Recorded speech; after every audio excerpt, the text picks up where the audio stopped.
making money is not everything. I think seeing a community develop, seeing children being more healthy are all issues where I think many of us should have a great sense of desire to participate. And I hope I could make some difference in those areas. Bharat's Anmol Ratan.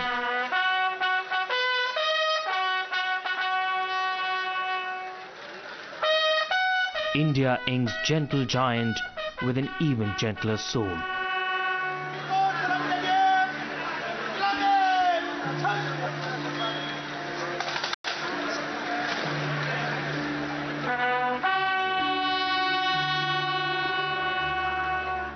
A pioneer, a patriot, a philanthropist.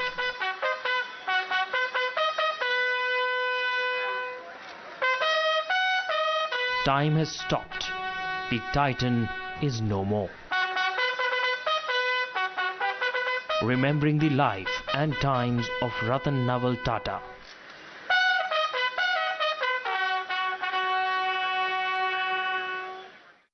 It's a privilege to have you with us, Mr. Ratan Tata, on Times Now for the first time. It's been a tough last few months for you. What was your toughest moment? You know, I think there was no toughest moment. There were many moments of great tension when there was a sudden act of aggression, or when there was an assault on or intimidation on some of our people. Because on a big project like this, you need to have the motivation and the enthusiasm of the people who are on the site. And they look to you, they look at your eyes when you tell them that they have to work in that environment. And you have a responsibility for their safety and for their family's comfort level when they're working there. So those have been tough moments when a contractor's employee or our employee was either assaulted or intimidated, or even outside that, individual people in the area, if anything happened. This was an issue of sadness for us because we didn't come there for that reason. Mr. Tata, you spoke about being caught in the political crossfire. But we in India have known about corporate rivalries as well. They've been age-old in this country. What do you think really happened? Political crossfire or corporate rivalries? Certainly there was political crossfire. There's no doubt about that. That was out in the open. And I think it's an unfortunate crossfire because I think the Nano project can come and go many times in a state. But what does happen is a state like West Bengal requires to rebuild the confidence of investors again, and each one of such events detracts from that. As far as corporate rivalry is concerned, there has been from time to time statements from various sources of involvement in these affairs of fueling the flames or funding the activity by vested interests. They may be corporate rivals, or they may be vested interests of one sort or another.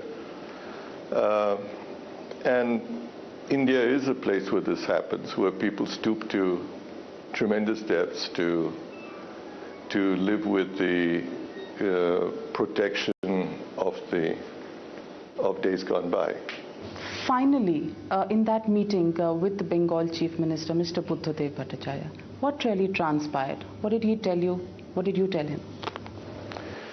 Well, first of all, the Chief Minister is somebody I admire tremendously. I went there because of him, and I would be there today because of him. So I would say that meeting was perhaps my hardest meeting that day, because I was, in a way, felt I was having to give bad news to both of them, which is the last thing I wanted to do. And then when I had to tell them that we had a time-bound project and we couldn't just wait as we had been doing, and the plant had remained closed for about a month. Then they started to state quite firmly that they couldn't agree with this decision, and this was a big blow to them. So they were very predictably quite distressed. It's to the credit of both of them that we agreed that we should, while we take the Nano project out, that we don't say bye-bye to West Bengal. And that was never our intention. We have no dispute with the government of West Bengal. It is just the opposition. It's just the opposition, and quite frankly, we've dealt with opposition before, but never opposition that whose modus operandi is agitation, aggression, intimidation constantly. Are you trying to say there was never an attempt by the opposition to really look for a solution, even despite the intervention of the governor, Gopal Krishna Gandhi? No, I would say not. And you know, if there is an issue that one has, after all, we were supposedly the incumbents of land that Mamata Banerjee thought was illegally acquired by the West Bengal government. And if she were truly interested in the farmers, one would have thought that she or someone from a party would approach us and ask us what we would do for her constituents. And I'm sure that we could have worked together in terms of community development, jobs, etc., to satisfy her. But that was not the case. It was an attack on the government. We were the victims, if you might. Mr. Ratan Tata, you're on the Prime Minister's Advisory Council. You're the chairman of the Investment Commission. And the entire corporate India was rooting for you throughout this imbroglio, if you can call it that. If Mr. Ratan Tata's investments are not secure, many would say, whose investments are secure in this country? I hesitate to give you the answer I'm about to give. But in India, for the very reasons that you mentioned earlier, there are many who would find a solution for this problem which we could not find. And those solutions work in many cases, but in each case, I think it depreciates from the fabric of the value system in the country. So if somebody publicly or privately says we could have found a solution, I'm afraid that option was not open to us, so we chose not to have that as an option. Do you feel let down that the center didn't step in? Could they have? I don't know whether they could have, but to the extent that some of the political parties in a covert kind of way supported Mamata Banerjee because of their own difference with the ruling state government, I think that was sad. But whether they intervened or not is not an issue. I think the covert support was a disappointment. Mr. Tata, the covert support that you're talking about could only be the Congress, because we're talking about West Bengal. But let me bring you to this question. The statements that came from some political parties just after your announcement for withdrawal, some called it an act of arrogance. Mm-hmm.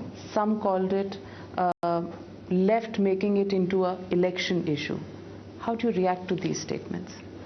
You only react by saying that those same persons made completely opposite statements at various other times.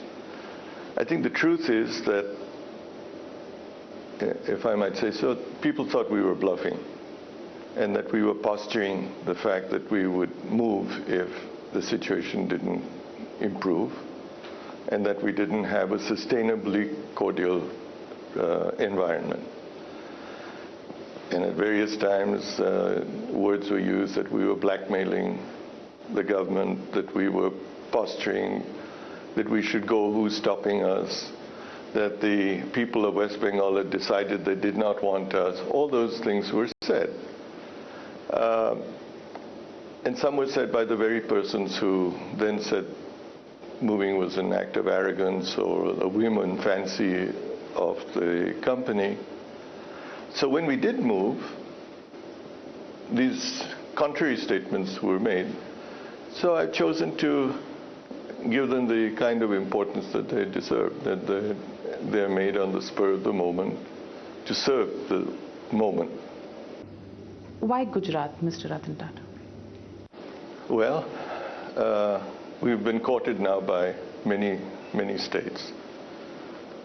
I think if one state stands out as a state which acts fast, where truly at the very top the chief minister seems truly committed to making the state prosperous and investor-friendly, something that we really do believe that the West Bengal government is also trying to do, unfortunately, without the total support in the state.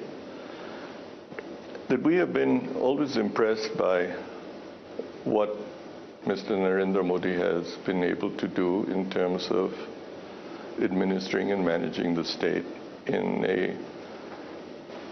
a very efficient manner. He holds to his word. I think that's, if I could dwell on that a minute, I think that's very important. Industry wants to be assured of something when it wants to move. And more, I think industry is now demanding that we have it in writing, that we sign an agreement. And why? Because very often you hear later that, well, we said this, but it can't be done. There's this law that prevents it, etc. One really has a sense of faith in Mr. Modi that if he were to say that this will be done, it will be done. And that doesn't come from some of the other sides? No, it doesn't come from some of the other sides, despite the best intentions of the people, because we are in a democracy, and not all of them have the ability to make things happen. Mr. Tata, the decision to come to Gujarat was made very quickly. Any specific reason for the urgency? Well, you know, we had lost a great deal of time in the whole affair at Singur. It was extremely important that we relocate with the least possible loss of time. In fact, as some of our people would say, we really needed to be in a new location yesterday. So the urgency of getting the allocation of land, getting all approvals, getting all of those things in place so that we could have as fast a transition as possible became critical to our decision making. And so while many states genuinely have risen to the occasion and wanted us to come, in many cases land was either not available or land that was available was not ideally suited for the business that we were in, or there needed to be certain permissions yet to be obtained or approvals. But I think I would like to recognize that the chief ministers of other states have really, really genuinely been trying to have us come there, and a lot of concessions have been made, a lot of incentives have been provided in terms of looking at different pieces of land, etc., to meet all our needs. So it's been a really genuine state-by-state approach to us to relocate the project there, which has been very heartening. And I think I would just like to say that we hope that a project like the Nano is not confined to one plant in one state, that in course of time, in one form or another, we will have plants in these various states where time may not have been so much of an issue as it was on this occasion.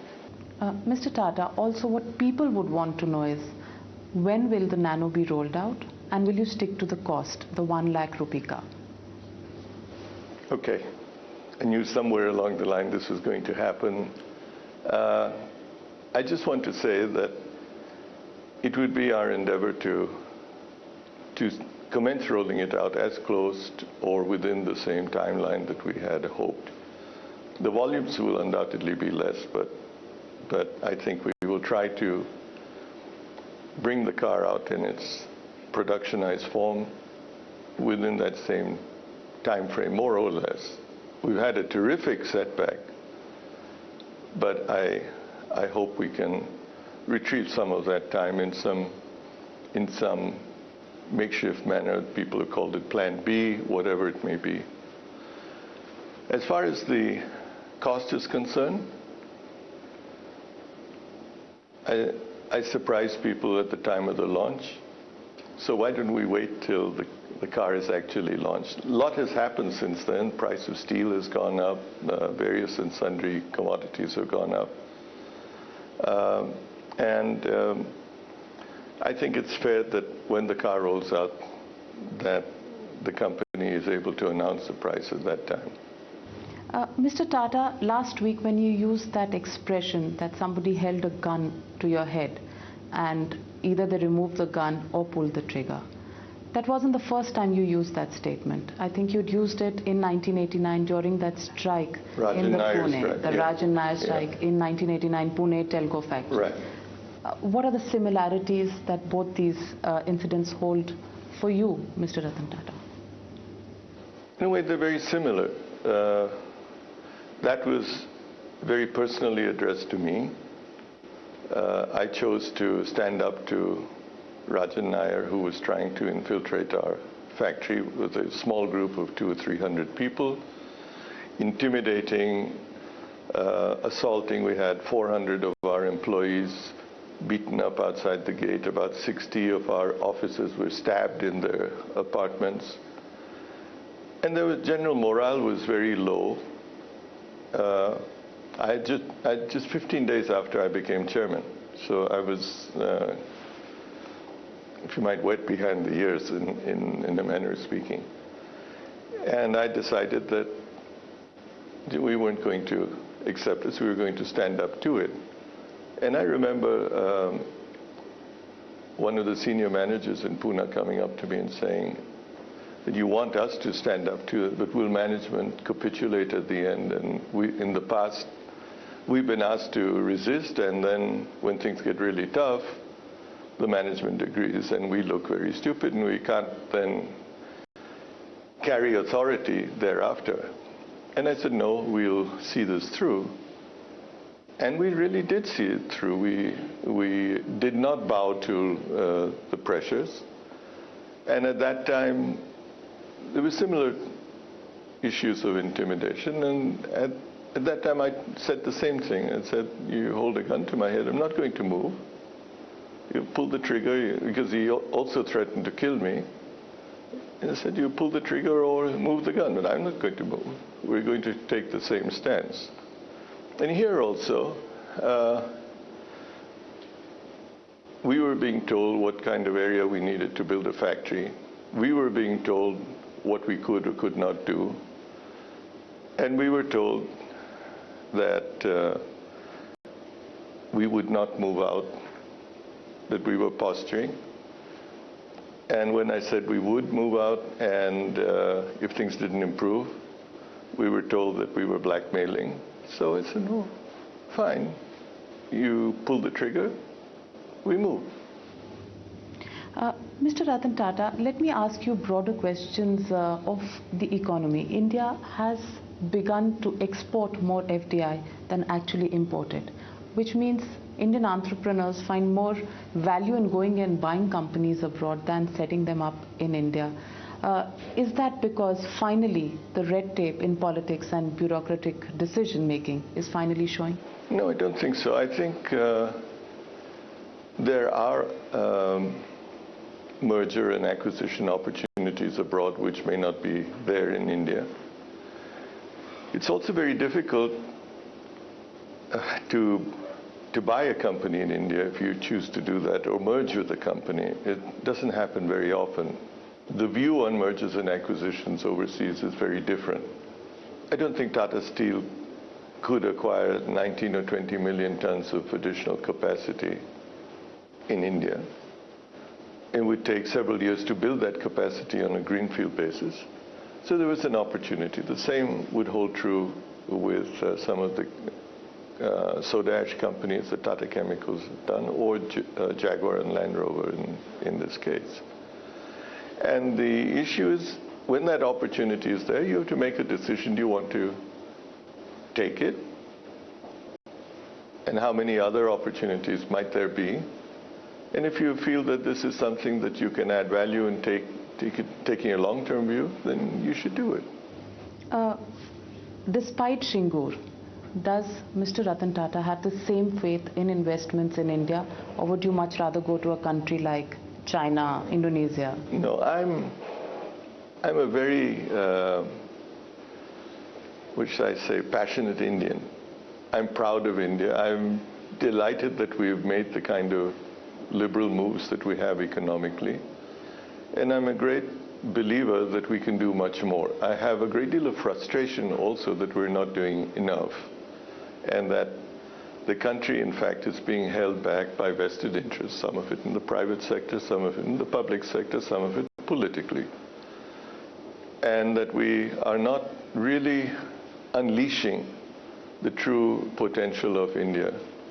I feel that we can be a major power in the economic power in the region.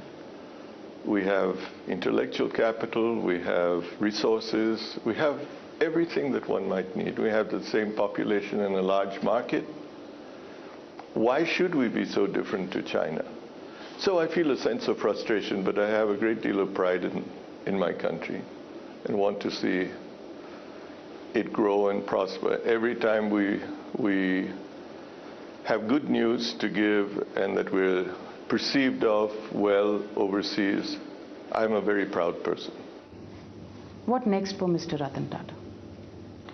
You know, I'm sort of at the end of my life. That's not true. Just a few years ago, I know you said that 2012 is a long way off, and yeah, you have a lot to do. it's getting closer. But you have a lot to do. So what's next on your agenda? Oh, I don't know. I think India's going through a very interesting time. I have a great deal of desire to participate in this growth. I don't mean personally to prosper, but to see India grow, and I think to see the quality of life of the Indian people rise would be something that I would consider a great, a great fascination. Making money is not everything. I think seeing a community develop, seeing children being more healthy, are all issues where I think many of us should have a great sense of desire to participate. And I hope I could make some difference in those areas.